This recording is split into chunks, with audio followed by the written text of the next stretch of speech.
The last time is now টুর্নামেন্টের সর্বশেষ দুটি ম্যাচ আমরা দেখতে চলেছি পরবর্তী স্ম্যাকডাউনে। তো সেখানে আমরা দেখতে চলেছি ভালো দুটি ম্যাচ, কেননা আমরা একটি ম্যাচে দেখতে চলেছি ব্রেক ব্রনসন রিড ভার্সেস কার্মেলো হেসের মধ্যে একটি সিঙ্গেল ম্যাচ। এটি কিন্তু প্রথম রাউন্ডের ম্যাচ, তো যে জয়লাভ করবে সে কিন্তু চলে যেতে পারে পরবর্তী রাউন্ডে।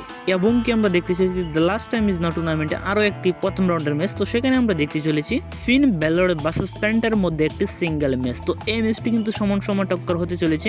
তো দুজনে কিন্তু বর্তমান সময়ে সমান সমান লেভেলে বা বর্তমানে ভালো রাস্তায় খেলে যাচ্ছে দুজনেই। তো ফিন বেলার এবং কি প্যান্টা এখানে কে জয়লাভ করে সঠিকভাবে কিছু বলা যায় না, তবে আমি চাইবো এই ম্যাচটিতে যেন ফিন বেলার জয়লাভ করতে সক্ষম হয়ে যেতে পারে। এছাড়া আমরা স্ম্যাকডাউনে একটি ট্যাগ টিম ম্যাচও দেখতে চলেছি ডিআইওয়াই ভার্সেস প্রেক্সিয়ামের মধ্যে একটি ট্যাগ টিম ম্যাচ। তো এই ম্যাচটি একটি ভালো বিনোদন দিতে সক্ষম হবে আমাদের জন্য। তো এই ম্যাচটিতে আমার প্রেডিকশন থাকবে সেখানে আমরা ডিআইওয়াই কে ম্যাচটিতে জয়লাভ হতে দেখতে পাবো। এছাড়াও আমরা দেখতে পাবো জেড কার্গিল ভার্সেস মেচিনের মধ্যে একটি সিঙ্গেল ম্যাচ। তো হতে পারে এটা টাইটেল ম্যাচ অথবা হতেও পারে এটা নন টাইটেল ম্যাচ। তো এই ম্যাচটি কিন্তু আগামী স্ম্যাকডাউনে আমরা দেখতে চলেছি। এছাড়া আমরা প্রতি সপ্তাহের মতো এই সপ্তাহ দেখতে পেতে চলেছি ইলজা ড্রাগানোভের ওপেন চ্যালেঞ্জ। তো দেখা যাক তার বিরুদ্ধে আগামী স্ম্যাকডাউনে কে বেরিয়ে আসে তাকে বিরুদ্ধে ম্যাচ খেলার জন্য।